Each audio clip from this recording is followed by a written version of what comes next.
Hello Matadors, I'm Thomas Hunter at California State University Northridge, and today I'm joined in the studio by a talented defender from the CSUN men's soccer team, Jake Schecht. After two standout seasons at Tyler Junior College, where he was named NGCAA All-American and Defensive MVP at the national tournament, Jake has joined CSUN to continue his athletic and academic journey. Originally from Australia, Jake is now bringing his talent and experience to the Matadors backline. Jake, welcome to the studio. Sweet, thank you very much for having me, man. So you're originally from Australia. Tell us about your journey coming from Australia to playing college soccer in the US. Yeah, so I'm from Perth, Western Australia. And I've always kind of had in my head that I was going to leave Perth to pursue soccer somewhere else. And to begin with, I didn't know it was going to be here in the US, but, kind of my last couple of years of high school, I started getting in touch with a couple agencies that they do placements from Australia and some other international countries to the US. Mm-hmm. So pretty much my whole journey in getting here was through them. My agency, they helped me kind of connect with different college coaches and all that kind of stuff, and you do your WhatsApp calls and all that, and then eventually I found my best fit to make the first step over to the US was at a junior college in Texas, Tyler, like you mentioned before. Okay. Yeah, that was my next question. So what motivated you to join Tyler Junior College? Yeah, so pretty much it was a combination of things. I didn't know too much about the whole divisions, D1, junior college, D2. I didn't really know what the difference was in that kind of stuff. So at Tyler Junior College, I liked the coaches. I liked what they wanted to do with the program. I liked how successful they were as a junior college program and the kind of schools that they sent to their players to. So I really saw it as a great stepping stone for me to make the journey to the US and hopefully go there and have a good 1 or 2 seasons there and then be able to transfer out, which luckily I was able to do, Okay, so during your 2 years there, you won the MVP Defensive Award and the NGCAA All-American. What does it mean to you to win those kind of trophies? It meant a lot to me. For me, always the most important thing is success with the team. So, I was desperate to win a national championship there, and we came so close in my last year. We lost in the final on a penalty shootout. So it was that was a bit heartbreaking. So I was upset about that, but yeah, those awards, they definitely meant something to me. It was a nice kind of reflection on I guess a reward for the hard work I'd put in there, and it made me sure to see that my work there was appreciated, And I also knew that those awards and recognition, they could help me kind of take my next step and talk to schools like CSUN and other Division 1 schools. So I was truly grateful for receiving those awards. So speaking about CSUN, did you have other D1 offer? And if you did, why did you choose CSUN over the other offer? Yeah, no, that's a great question. So I had other Division 1 offers. I was talking with a few different schools before I made my decision. But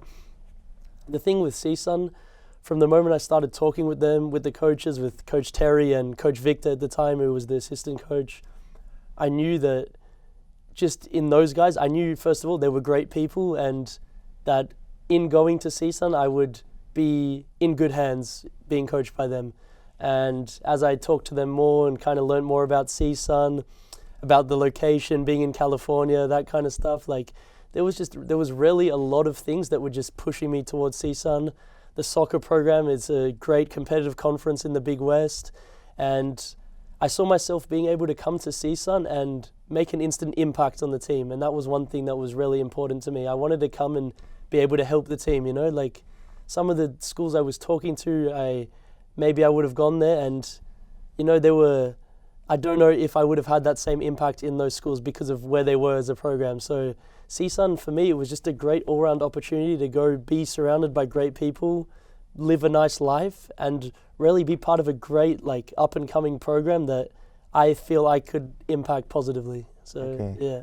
So after your first season, did you notice any differences between the NGCAA and the NCAA D1 in terms of level and competitivity? Yeah, 100%, man, 100%. So at my junior college in Tyler, we used to, until the national tournament, we would win pretty much every single game, sometimes even 5-0, 6-0. So like there was a lot of like games you would go into pretty much knowing you're going to win, you know. And then here in Division 1, especially in the Big West, it's a super, super tough conference, you know. The teams are very like even. Level is very similar between all the teams. A lot of really athletic, really determined guys. So every single game you go into here, you know you're going to have to fight to win. Like it's going to be a battle. And for me, that's the biggest difference. Like just the straight like level and how competitive it is in D1 and especially in the Big West was a real. I love it because I'm a very competitive guy, so I like that. But it definitely was a step up from what I experienced in junior college. Okay. Yeah. And with those kind of competitivity, how do you balance academic and athletic level? Yeah, so that's one of the kind of biggest, I guess, like issues for like student athletes in general.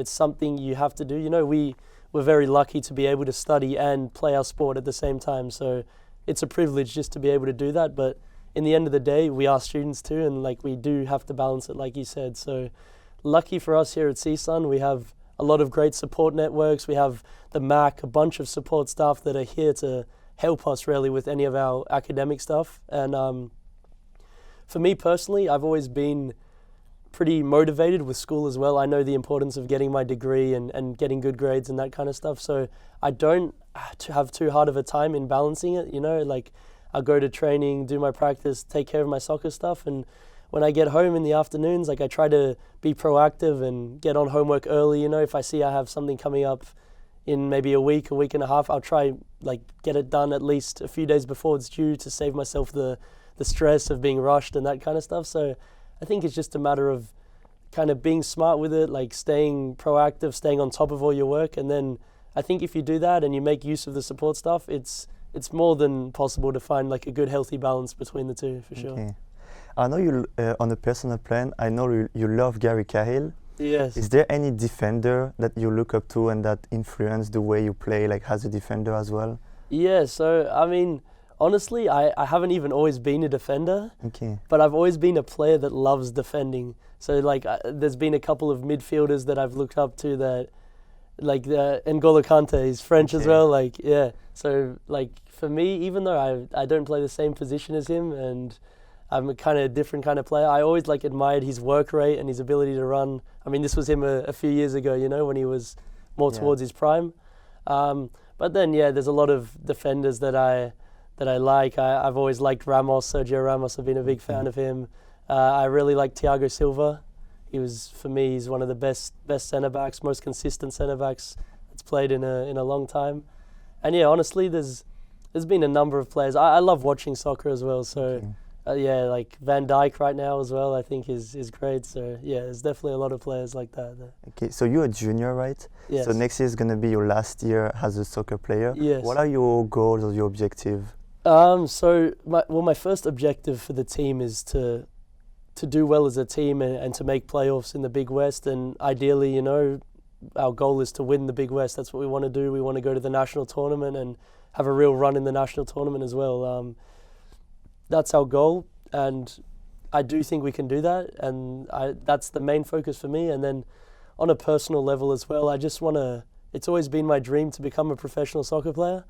So I just want to do all that I can to put myself and give myself the most opportunity to achieve this goal after this season. And I think a key part of that for me is, you know, if you want to do well individually, the team has to do well. It always works like that. If you're in a team that's winning, you give yourself a lot better chance to achieve your goals as well. So yeah, the main thing for me, I just want the team to do well. I want us to make playoffs. I want us to win the Big West.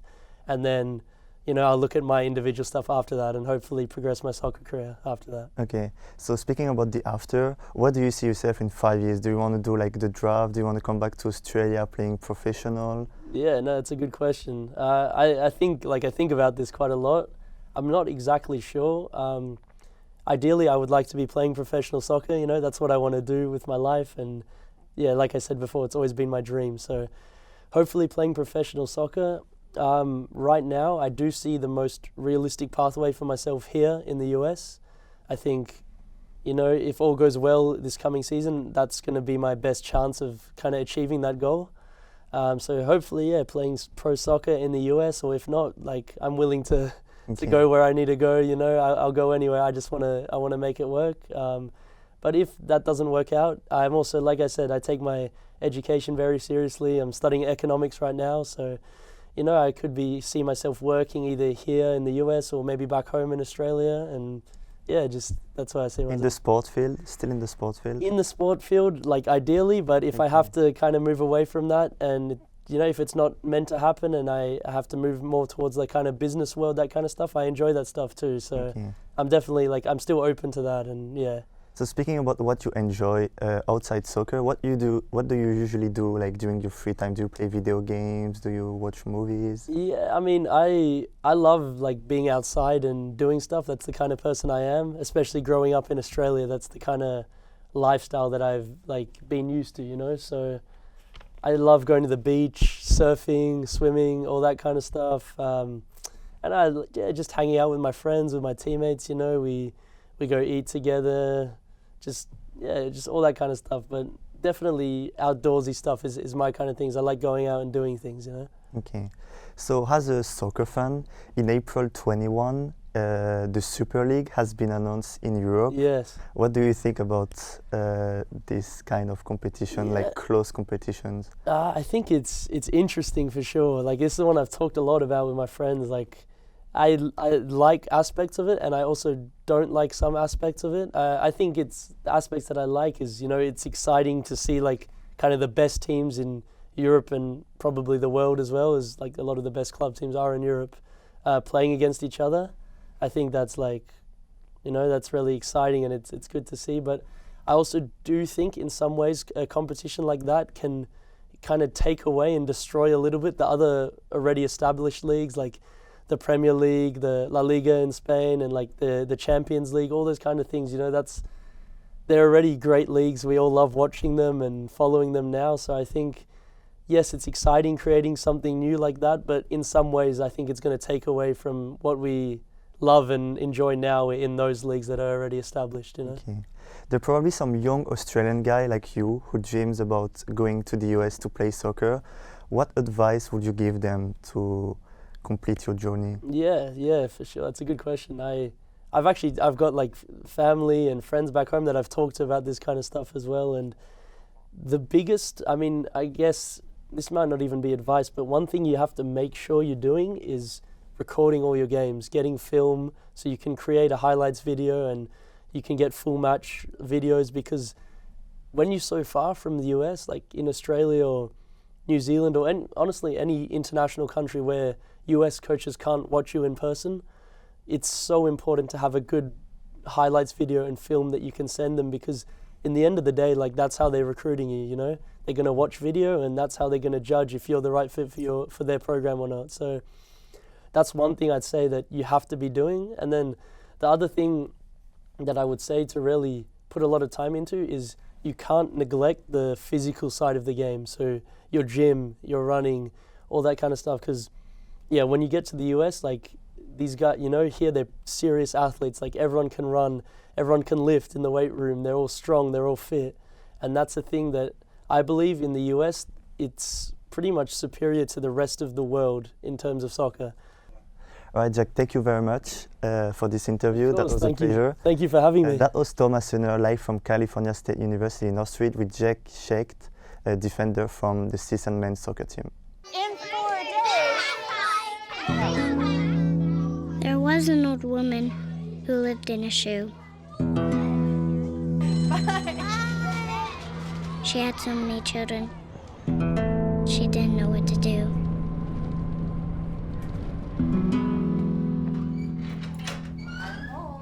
Did you have a good day at school? She gave them some broth without any bread. There you go.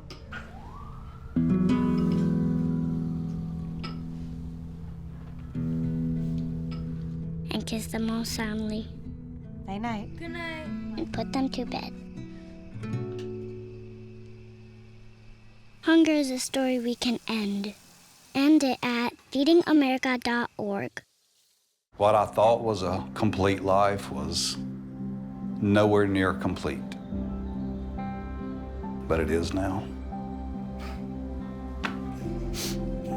Learn about adopting a teen at adoptuskids.org. Hello and welcome. I'm your host, Breanna Small. Joining us in the studio today is someone making major waves on the court. As a leader and standout athlete, Yuliia has led her team with determination and heart and has also become a role model for student athletes across campus. Today, we'll talk about her journey from the Ukraine to CSUN, her experience balancing academics, athletics, and what's next after graduation. Let's give a warm welcome to Yuliia Zhytelna. Welcome, Yuliia. Thanks for having me here. I appreciate it. Yeah. So first off, the first question is, how does it feel with graduating? Because you graduated this past Monday. Yeah, and Sunday too. And Sunday. I had two graduations, double majored. I mean, honestly, it feels a little bit surreal since I still think I'm gonna go back in fall. So it's like feels so weird. Like I still can't believe it. Think it's a joke. Mm-hmm. Yeah, but it feels good to like not have classes anymore. Like don't do homework and stuff like that. So yeah, it feels nice. It feels really like refreshing. Yeah. I would say your team has the tennis team here that you brought to Big West competitions. Yeah. Twice. How does it feel? I mean, we usually go to the championship every year. It's just our conference is pretty like really like the same level. Like we all good competitively, and teams are really good in Big West. Like this is like one of the toughest conferences in terms of like how like we all the same level. Mm-hmm. So one year you're gonna beat, or even like 1 week you're beating them, next week you're losing. Yeah. So, but yeah, definitely past I would say 3 years we were doing really good, and we had major wins, we had losses, but we like kind of stayed on the same level and going up. Mm-hmm. Yeah. And I see that I've read you have a lot of wins under your belt. Yeah, I mean, yeah, I wouldn't say this past season for me was the most successful one. In doubles, yes, doubles was really successful for me, but the singles, since when you play on a higher position, it's you have no easy matches. It's always like you need to be on the court. Like there is no way like you're gonna be like, oh, easy match or easy team. For me, that's past season. In the beginning of season, I realized like, oh my God, there's gonna be no such thing.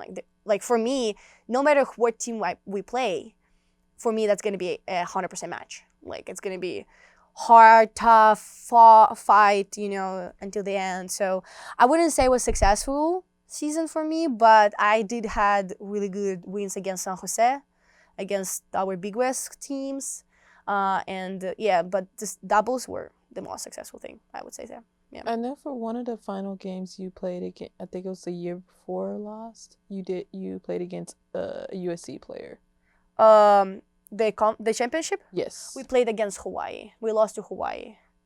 But yeah, I lost to her last year, the second position, and this year I played against her in the first position. And it was 3-hour match, so it was a really tough match. My match was the clincher. We were fighting like it was like every shot was like determination. Like no one was giving you freebies, like free shots or like free easy points. So it was like really hard fought match.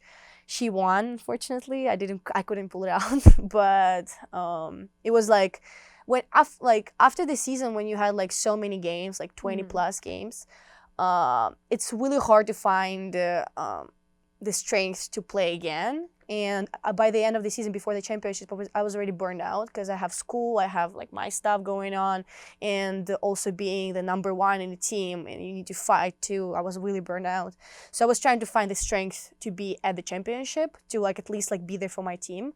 And like when we were playing against Hawaii, I was really surprised like that I was able to like fight. It was hard, but I was fighting until the end, so I was really proud of it.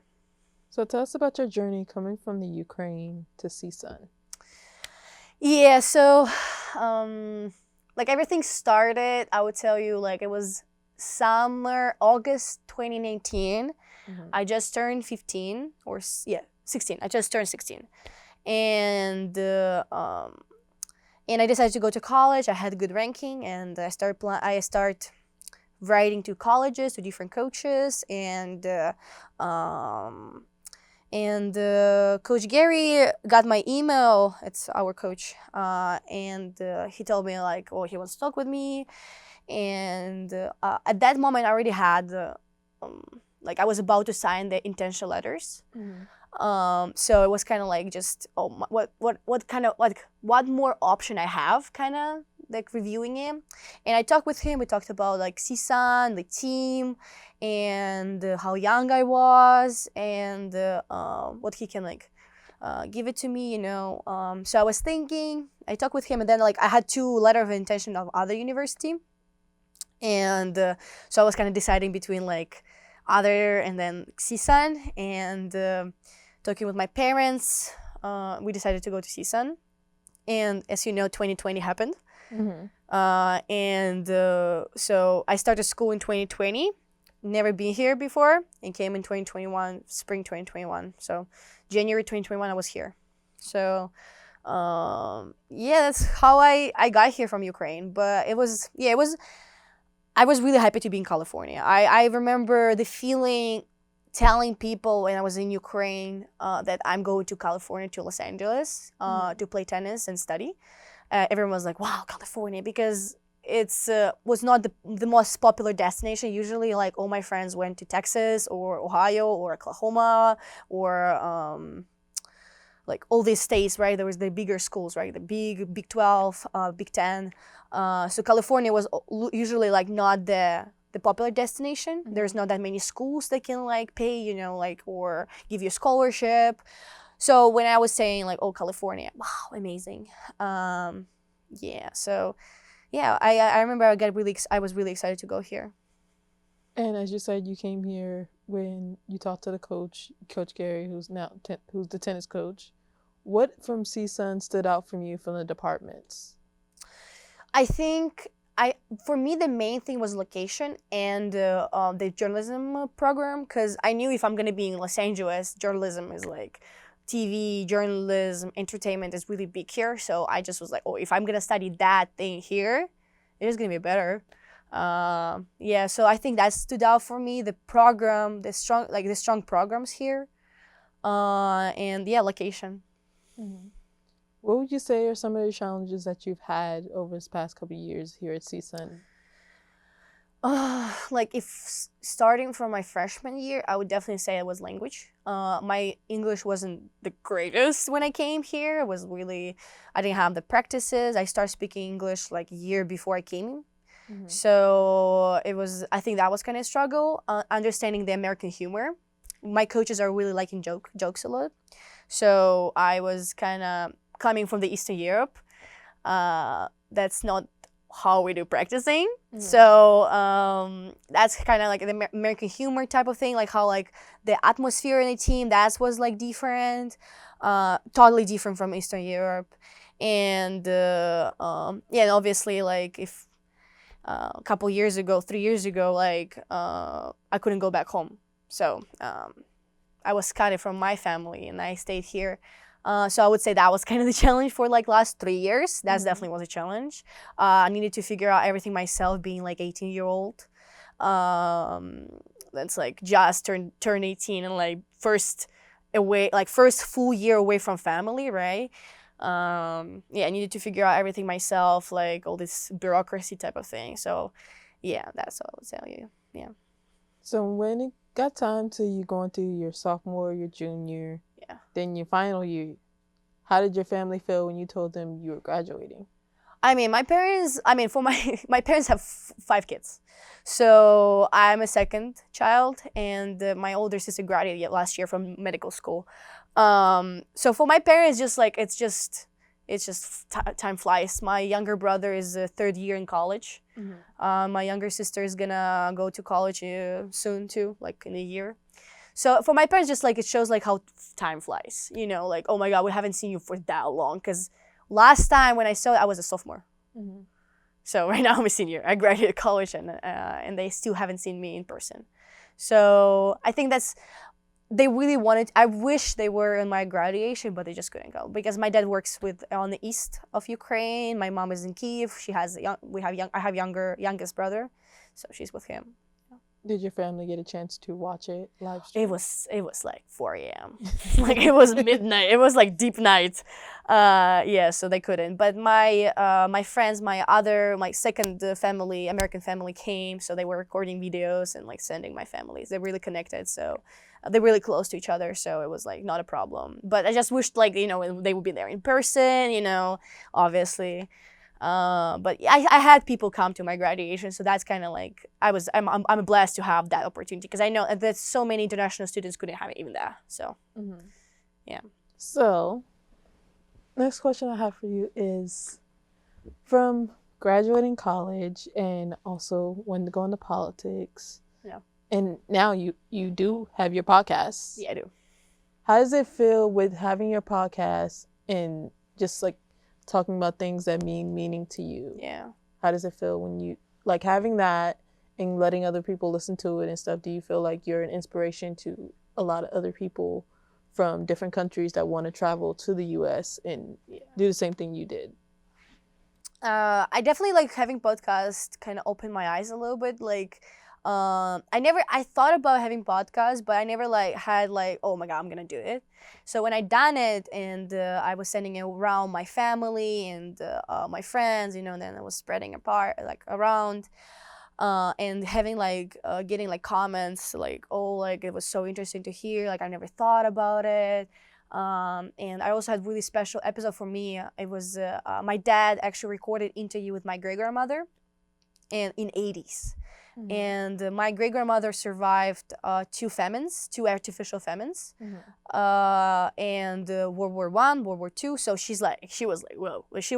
She went through everything, and she still talked about it. And my dad took interview with her, so I had the audio, and I edited to my podcast. And it was just crazy to realize that she was talking about the first day of World War II, and she was explaining, like she was like, go back to that day and like telling like how she felt, how they found out, and then like just realizing that her grandkids, her grandkid was experiencing the same thing once again, like after like 70, 80 years. So I think the perspective shifted when I published that episode. That's the most successful episode I have. So, and like everyone listening, they're like, oh my God, this is crazy how history is repeating itself. Yeah. I want to give a big thank you to Yuliia Zhytelna for coming, joining us and sharing your incredible story. We'll be watching you as you serve more success, both on and off the court. Thank you so much for coming. Thank you, Breanna. I appreciate that.